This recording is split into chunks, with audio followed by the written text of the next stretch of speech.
मी बाबांच्या बॉडीवरचे कपडे चेंज केले, त्यांना नवीन शूज घातले. तन्वी कोलतेनं सांगितलं हृदयद्रावक प्रसंग. तन्वी कोलतेनं नुकत्याच एका मुलाखतीमध्ये वडिलांच्या निधनाचा प्रसंग सांगितला आहे. बिग बॉस मराठी 6मधील सध्या तन्वी कोलतेची चर्चा सगळीकडे सुरू आहे. सागर कारंडेला कॉमेडीवरून हिणवल्यामुळे, त्याचबरोबर इतर स्पर्धकांसोबत वाद घातल्यामुळे आणि घरात गदारोळ केल्यामुळे रितेश देशमुखनं काल भाऊच्या धक्क्यावर तन्वीची शाळा घेतली. बिग बॉसच्या घरात तन्वीची रागीट बाजू दिसते, मात्र एका मुलाखतीत तन्वीची हळवी बाजूसुद्धा समोर आली आहे. एका मुलाखतीमध्ये अभिनेत्रीनं हृदयद्रावक प्रसंग सांगितला आहे.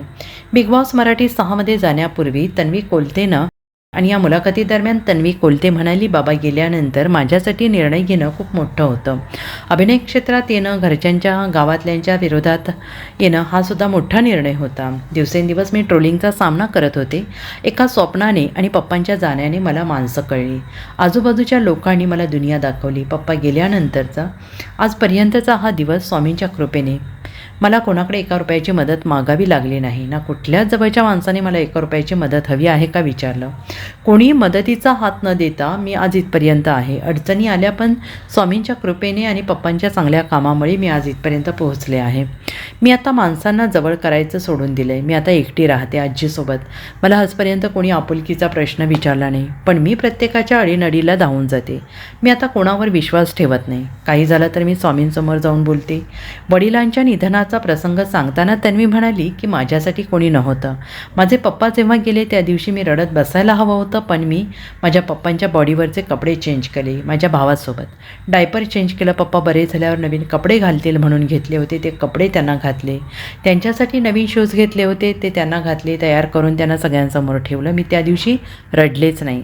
मला सगळे येऊन सांगत होती की अगं रड व्यक्त हो. मी त्या दिवशी रडले नाही, म्हणून मी आत्ता जेव्हा जेव्हा त्यांचा विषय येतो तेव्हा मला रडायला येतं. आता प्रत्येक गोष्टीमध्ये तर मला त्यांची आठवण येते.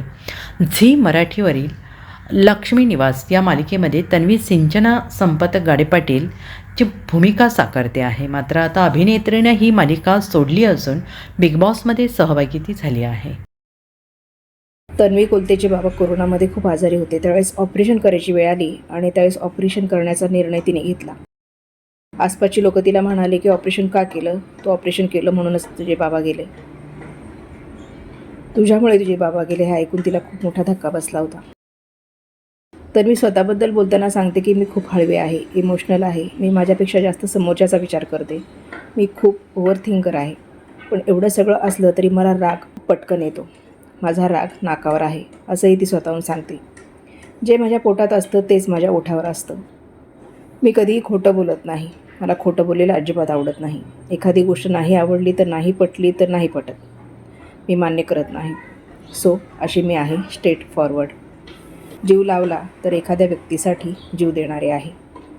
मराठी फिल्म इंडस्ट्रीमध्ये माझ्या येण्याचा खूप मोठा निर्णय होता. कारण मी एका छोट्या गावातून आले. वडील गेल्यानंतर आई खूप गळून गेली होती. तिला निर्णय घेता येत नव्हते, त्यामुळे मला निर्णय घ्यावा लागत होता. प्रवास खूप कठीण होता. प्रत्येकाला वाटत होतं काहीही कर आयुष्यामध्ये, पण इंडस्ट्रीत जाऊ नको. नातेवाईक असतील, गावातले लोक असतील, नावं ठेवत होते, तरीही मी माझ्या निर्णयावर ठाम होते. मला काहीतरी करून दाखवायचं होतं. माझ्या वडिलांच्या जाण्याने आणि माझ्या स्वप्नाने मला दुनिया कळली.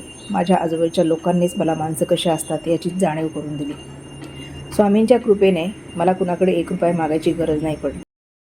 मालिकेच्या सेटवर 4 चौघांमध्ये एका व्यक्तीने मला कचरा या शब्दाने हिणवलं होतं.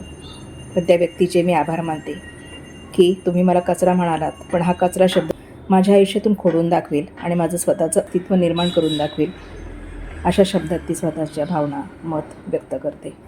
तर मी पुढे सांगते की मी माझी दिवाळी कलाकारांसोबत नाही, तर माझ्या स्पॉट बॉय आणि पडद्यामागच्या कलाकारांबरोबर, कामगारांबरोबर साजरी केलेली आहे. तर मी पुढे म्हणते की मला असे लोक नाही आवडत जे मीडियासमोर एक असतात, मीडिया गेल्यावर त्यांचं रूप वेगळं असतं. असा खोटेपणा मला अजिबात आवडत नाही. म्हणूनच माझं त्या लोकांशी पटत नव्हतं.